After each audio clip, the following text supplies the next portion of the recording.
అదరకొట్టే కారం రంగు రుచి ఆచి కారం పొడి. కంది శ్రీనివాసరెడ్డికి కాంగ్రెస్ పార్టీ షాక్ ఇచ్చింది.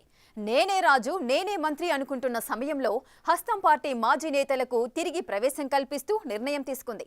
ఒకవైపు డీసీసీ పదవుల పందేరం కొనసాగుతున్న తరుణంలో బహిష్కృత నేతలను మళ్లీ పార్టీలోకి ఆహ్వానించడంతో పదవిపై ఆశలు పెట్టుకున్న నేతల ఆశలు గల్లంతైనట్లేనా అనే చర్చ ఊపందుకుంది. పార్టీకి పాత నేతల అవసరముందా లేక ఆ నేతలకే పార్టీ కావాల్సి వచ్చిందా అనేది పక్కన పెడితే ఉన్న నేతల్లో మాత్రం ఉలిక్కిపాటు మొదలైందట. అసలు అధిష్టానం నిర్ణయం ఆదిలాబాద్ జిల్లా కాంగ్రెస్లో ఎలాంటి టర్న్ తీసుకోబోతోంది?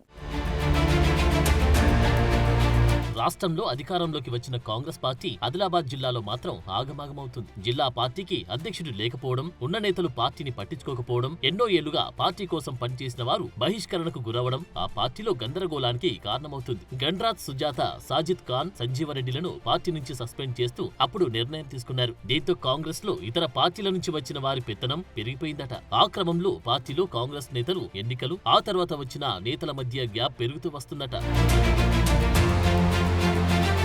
అదే కాకుండా గత రాష్ట్ర వ్యవహారాల ఇన్ఛార్జ్ దీపదాస్ మున్సి వ్యవహార శైలితో పాటు ఇతర పార్టీల నుంచి డబ్బున్న నేతల పెత్తనం పెరగడంతో కాంగ్రెస్ పార్టీలో అసమ్మతి పెరిగి ఇది కాస్త పార్టీలో అంతర్గత కుమ్ములాటలకు కారణమైందట. రాష్ట్ర వ్యవహారాల ఇన్ఛార్జ్ దీపదాస్ మున్సి ఉన్నంత కాలం పెద్దగా ప్రజాబలం లేని వాళ్లు, పైగా వివిధ పార్టీల నుంచి వచ్చిన వాళ్ల ఆటలు సాగాయనే టాక్ నేతల్లో ఉందట. అయితే ఇన్ఛార్జ్ మంత్రిగా ఉన్న సీతక్క మరికొందరు నేతలకు సైతం ఇన్ఛార్జ్ బాధ్యతలు ఇచ్చినప్పటికీ ఎంపీ ఎన్నికల్లో గెలవాల్సిన సీటు కాంగ్రెస్ పార్టీ చేతులారా ఓడిపోయిందంటున్నారు. ఒక్క ఆదిలాబాద్ మాత్రమే కాదు, చాలా చోట్ల ఎంపీ సీట్లను కోల్పోవాల్సి వచ్చిందట. రాష్ట్రంలో విజయం సాధించిన పార్టీ లోక్సభ ఎన్నికల్లో పరాజయం పాలు కావడం వెనుక అధిష్టానం పోస్ట్ మార్టం చేసింది. ప్రజల్లో లేని నేతలు ఇతర పార్టీల నుంచి వచ్చి పెత్తనం చేసిన వారి వలని పార్టీ ఓటమి కావాల్సి వచ్చిందనే నివేదిక అధిష్టానానికి చేరిందట. దీంతో అధిష్టానం నష్ట నివారణ చర్యలు చేపట్టిందంటున్నారు.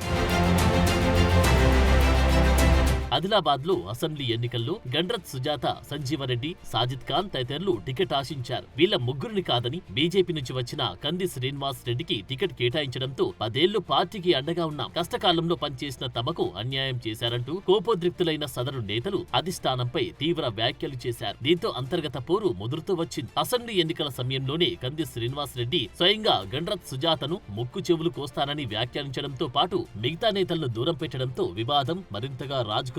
అదే ఎన్నికల్లో సుజాత, సాజిద్ ఖాన్, సంజీవరెడ్డి వర్గం నుంచి ఒకరు స్వతంత్ర అభ్యర్థిగా బరిలో దిగారు. ఇలాంటి పరిణామాల నేపథ్యంలో అధిష్టానం ఆ ముగ్గురిని పార్టీ నుంచి బహిష్కరించింది.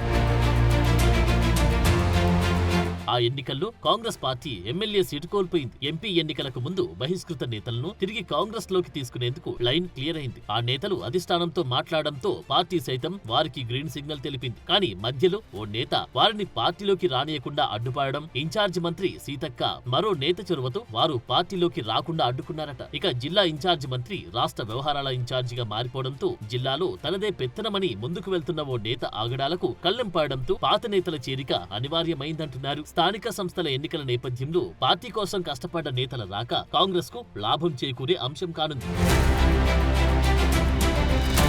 నియోజకవర్గ ఇన్ఛార్జ్ స్థానికంగా ఉండకపోవడం, ఆ పార్టీ పిలుపు ఇచ్చిన కార్యక్రమాల నిర్వహణ సరిగా లేకపోవడం వంటి అంశాలపై ఇటీవల జిల్లాకు వచ్చిన ఇన్ఛార్జ్ మీనాక్షి నటరాజన్ కు నివేదిక అందిందట. ఇప్పటికీ వలస వచ్చిన నేతల వల్ల పార్టీకి జరిగిన నష్టాన్ని చాలనుకున్న అధిష్టానం ఇక పాత నేతలను పార్టీలోకి తీసుకోవడం మేలని భావించి వారిని పార్టీలోకి ఆహ్వానించారని టాక్ నడుస్తోంది. పిసిసి అధ్యక్షుడు మహేష్ కుమార్ గౌడ్ వారిని పార్టీలోకి ఆహ్వానిస్తూ కండువలు కప్పారు. దీంతో పాత కాంగ్రెస్ నేతలు, కార్యకర్తలు ఆనందం వ్యక్తం చేస్తున్నారట. బీఆర్ఎస్ ప్రభుత్వ హయాంలో కాంగ్రెస్ ఏ నేతలను పార్టీలో కొనసాగకుండా ఆ పార్టీ ఆపరేషన్ ఆకర్ష్ కొనసాగించింది.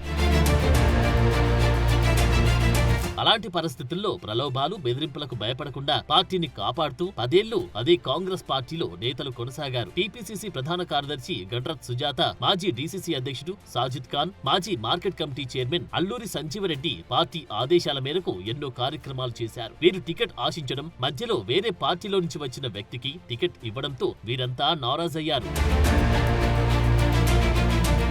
డబ్బులిచ్చిన వారికే టికెట్ ఇచ్చారని వీరు ఆరోపణలు గుప్పించారు. దానిని అస్త్రంగా మలుచుకున్న కొందరు నేతలు వారిపై వేటు వేయించారు. అదే సమయంలో వారు తిరిగి పార్టీలోకి రాకుండా చాలా కాలం అడ్డుపడ్డారు. ఇప్పుడు కాంగ్రెస్ పార్టీ మాజీ నేతలు గండ్రత్ సుజాత, సాజిద్ ఖాన్, సంజీవరెడ్డి కాంగ్రెస్ గర్ వాపసీ నినాదం ఖచ్చితంగా కంది శ్రీనివాస్ రెడ్డికి షాక్ ఇచ్చినట్లేనని చెబుతున్నారట. మరి ఇప్పుడు కంది శ్రీనివాస్ ఏం చేస్తారు అనేది ప్రశ్నార్థకంగా మారింది.